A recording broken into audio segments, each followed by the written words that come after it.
ఓం నమో వెంకటేశాయ. జై గోవింద. నేను మీ అందరికీ సుపరిచితమైన గోవిందనామ కుటుంబంలో సభ్యురాలనండి. నా పేరు సునీత. నేను గత 7 సంవత్సరాలుగా మన సునీత మేడం మధుస్వామితో కలిసి ఈ ప్రయాణం కొనసాగిస్తున్నాను. ఈరోజు మీ అందరితో కూడా ఒక చిన్న మాట పంచుకోవాలని మీ ముందుకు వచ్చాను. నిజంగా చెప్పాలంటే ఈ కుటుంబంతో కలిసి ఇలా ప్రయాణించడం నిజంగా నా పూర్వజన్మ సుకృతం అండి. వీళ్ళు గత 10 సంవత్సరాల క్రితం ద్వారకా తిరుమలలో మొదలైన పాదయాత్ర దగ్గర నుంచి ఎన్నో కైంకర్యాలు జరిపించుకుంటూ వచ్చారు. మన తులసి గజమాలల ధనుర్మాసంలో తులసి గజమాలలు స్వామివారికి సమర్పించడం, అలాగే ఏడు శనివారాల వ్రతాలు చేయడం, అలాగే ఏకాదశి వ్రతం, అలాగే మన పాదయాత్రలు, అలాగే అన్నదానాలు, ఇలా ఎన్నో కార్యక్రమాలు వాళ్ళు నిస్వార్థంగా వాళ్ళకి ఇసుమంత కూడా అందులో లాభం అనేది ఏమీ లేకుండా జస్ట్ సేవాభావంతో అందరికీ మంచి జరగాలి, లోక కళ్యాణార్థం, అలాగే రైతు సంక్షేమం కోసం మాత్రమే ఇవన్నీ జరిపించుకుంటూ వస్తున్నారు.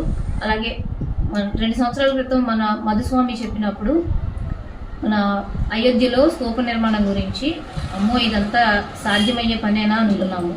వరదలు వచ్చినవి, అట్లాగే కుటుంబ పరిస్థితులు, ఇంట్లో పెద్దవాళ్ళు వాళ్ళ వల్ల ప్రాబ్లమ్స్ వచ్చి, వాళ్ళకి హెల్త్ ప్రాబ్లమ్స్ వచ్చి అవన్నిటినీ కూడా ఫేస్ చేసి, ఆర్థిక ఇబ్బందులను ఫేస్ చేసి ఎక్కడా కూడా ఆపకుండా ముందుకు కొనసాగిస్తూ వస్తున్నారు. కొంచెం సున్నితమైన అమ్మో ఇది జరుగుతుందా లేదా అని కొంచెం భయపడ్డారు, కానీ స్వామి మాత్రం అంతా ఆయనే చూసుకుంటారు, అదంతా గోవిందుని సంకల్పం, అదే జరిగిపోతుందని చాలా కృషితో దీక్షతో దీన్ని ముందుకు తీసుకెళ్లారు. జరుగుతున్న ఈ సహస్ర కోటి గోవిందనామ లేఖనం అనే ఈ కార్యక్రమం కోసం మన మధుస్వామి సుదర్శన హోమం జరిపిస్తున్నారండి. అక్కడ 27 రోజుల పాటు 27 నక్షత్ర సహిత సుదర్శన హోమం జరిపిస్తున్నారు మనందరి గోత్ర నామాలతో. ఇది మనకి భగవంతుడు కలిగించిన అదృష్టం. అక్కడ జరిగే కార్యక్రమానికి అక్కడి నుంచి మనకెవరు పిలిపివ్వరు. అలాంటిది ఇక్కడి నుంచి వాళ్ళు ఇల్లు వాకిలి వ్యాపారం అన్నీ వదులుకుని వెళ్ళి అక్కడ ఎంతో వ్యయ ప్రయాసలకు వచ్చి ఇక్కడి నుంచి మనుషుల్ని తీసుకెళ్ళి ఇక్కడి నుంచి పంతులు గారిని మన తెలుగు మంత్రోచ్చారణతో జరగాలని చెప్పి ఇక్కడి నుంచే పంతులు గారిని తీసుకెళ్ళి శిల్పిని తీసుకెళ్ళి ఎంతో వ్యయ ప్రయాసలకు వచ్చి ఈ కార్యక్రమాన్ని జరిపిస్తున్నారు.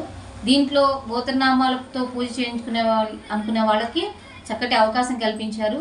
అలాగే చరిత్రలో నిలిచిపోయే ఈ స్తూపం మీద వారి గోత్రనామాలతో పేరుతో అక్షరాలతో చెక్కించుకోవాలి అనుకునే వాళ్ళకి కూడా ఒక చక్కటి అవకాశం ఉంది. దీనికోసం మనం మధుస్వామి గారికి, సునీత మేడంకి సహకరిద్దాము. అలాగే మీరందరూ కూడా దీంట్లో పాల్గొవాలనుకుంటే సంప్రదించగలరు. కింద స్క్రోల్ అయిన ఫోన్ నెంబర్ని సంప్రదించండి. మనకి ఇటువంటి అవకాశం మళ్ళీ రాదండి. ఎందుకంటే మన పురాణాల ప్రకారం 7 మోక్ష క్షేత్రాల్లో అయోధ్య ఒకటని చెప్పి ప్రకటించబడింది.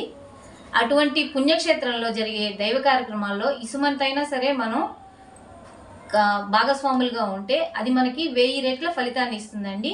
మన కుటుంబం క్షేమంగా ఉంటుంది, అలాగే మన పిల్లల వృద్ధికి కూడా అది చాలా ఉపయోగపడుతుందండి.